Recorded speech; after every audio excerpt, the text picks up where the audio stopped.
Hey guys, it's another Dia Latina vlog, and today I'm heading actually to Moorrabbin to the Fraser Anning meeting. I intend to ask him about the terrorist attacks that happened in New Zealand in Christchurch, and I don't like anyone, whether left, whether right, whether centrist. I don't like anyone politicising an issue rather than focusing on the tragedy itself. One could make the argument that he's right or that he's wrong, and that's not even on my radar. I just want to know why someone would state something like that when at this point in time everyone is just so focused and trying to, you know, gather their thoughts and figure out what's happening. We don't even have all the facts yet. Like there's not everything has been divulged, and not everything necessarily makes sense. So anyway, that's today. Hey guys, so I've just arrived. There seems to be a lot of cars parked to see Fraser. My guess is that this will be a peaceful event. I don't think that there are any leftists. I can't hear them or see them. So yeah, I just parked my car and I'm left it a fair way away so that I can walk up and try and get a sense of the vibe of this place. I'm assuming they're going to talk about the terrorist attack that happened in New Zealand, and they're going to blame Islam generally speaking. And there's definitely a conversation for that, but I just don't think right now is the right time for that.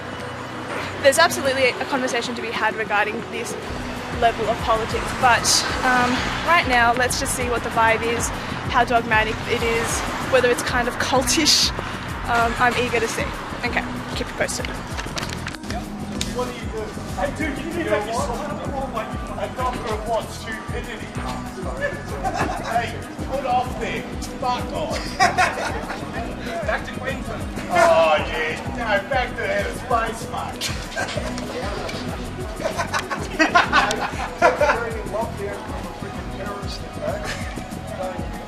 Hello Fraser, thank you for being back on my channel. How are you? Good, thanks dear. Thanks for having me. Cool. I was just curious, what is your particular response to the current reaction to your statement regarding the happenings in New Zealand? You know, we abhor the violence and the murder this guy has perpetrated. I don't think any sane citizen wouldn't. You know, I've said that from the start off. I've never ever advocated for any violence on either side. However, you know, with mixed groups, when you have Muslims in the country and they, you know, creating terrorist attacks and killing our citizens, sooner or later you will find people do react. And I'm not condoning it, but it's an unfortunate fact of life that you know, if we're losing people and being attacked, sometimes somebody will react. And in this case, the guy must be mentally deranged, I don't know, but that's what he's done. So you think the state of what other Muslims have done has driven this one particular individual to do what he has done? Obviously, he wouldn't have done it for any other reason. I wouldn't have thought. And if you read what he said... well, I wouldn't do it. Well, nor would I. But if you read what he said, that's what he said. You know, he said he's sick and tired of it. I mean, I don't know if you realise, dear, that in the last 30 days, there have been 122 terrorist attacks by Muslims in 21 different countries, killing 857 people. I'm aware. Yeah, and so, you know, that's...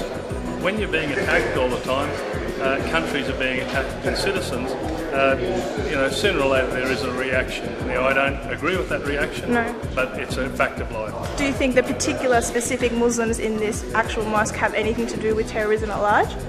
Probably not, and and the innocent people that are killed here in Australia and all over the world have nothing to do with, you know, I don't know what they're being killed for. They're always random attacks, and usually women and children are being blown up or shot or whatever by these Muslim terrorist attacks.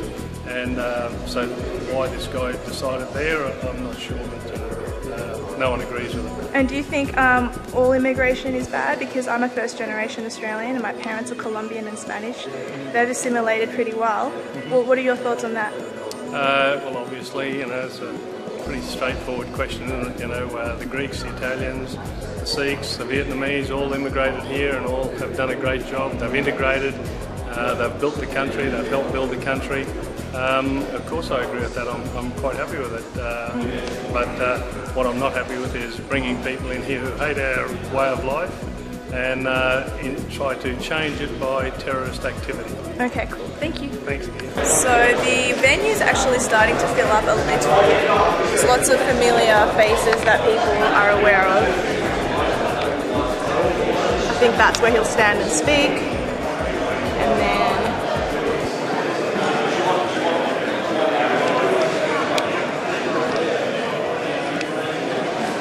there's Fraser Anning.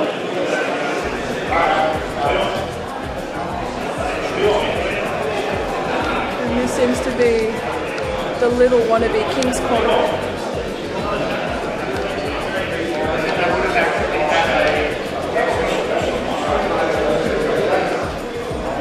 Okay, so we'll see how we go. It'll be a good, friendly meeting, and everyone who's got a good, serious question will get it answered.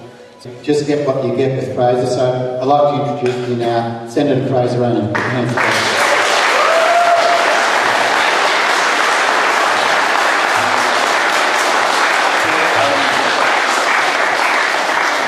Thank you very much, and thanks very much for coming. And before we start, I'd like to thank John and Brenton, who were good enough and had enough courage to let us use this nice warehouse studio. The different ones have told them that they shouldn't let me in here, but they have enough ticket to allow us to come here today. So thanks to those two guys.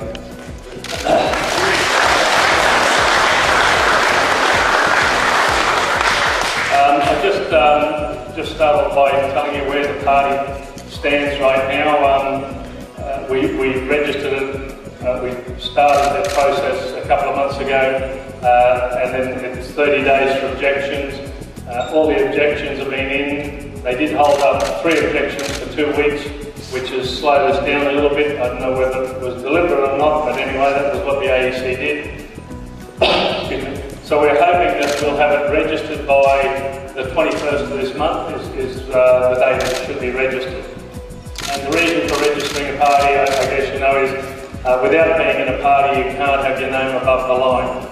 You'll be below the line on the Senate ticket and you're in there with another 150 people, so it's very hard because most people vote above the line. So that's why we started a party, and you know, as I say, hopefully register in the next week or so. Hello, mate. In your view, what is the greater threat to the Australian nation? Is it Islamic immigration, or is it the media vilifying, isolating and ostracising anyone who's white or not ashamed? Good point. Muslim immigration, of course, I believe a huge threat to us and to our society. Their own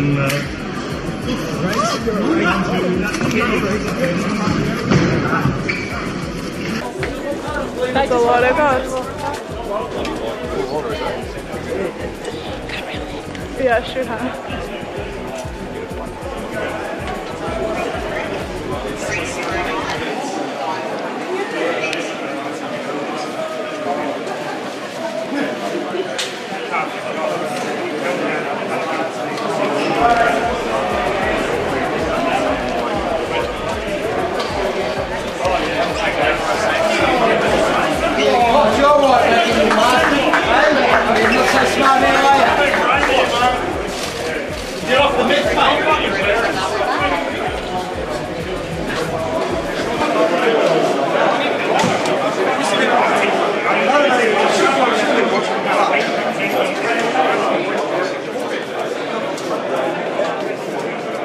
So that was like a secret lefty.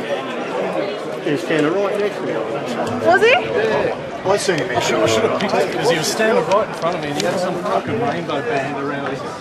So apparently that guy that was just escorted out by the cops tried to throw something at Fraser Anning, and so then like it's like 8 or 9 cops walked, grabbed the guy and just left. It was, I hope someone got it on footage because I wasn't in the room when it all happened. But yeah. Hey guys, so I got to interview Senator Fraser Anning, and I got to ask him some I think the questions that people wanted to ask him, and I asked one also on the mic, which I didn't get on camera.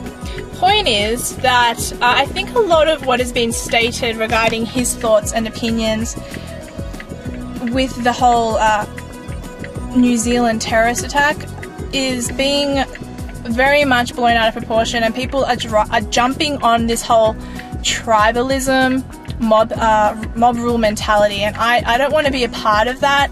I'm extremely happy to ask the questions and to stay as neutral as possible regarding this.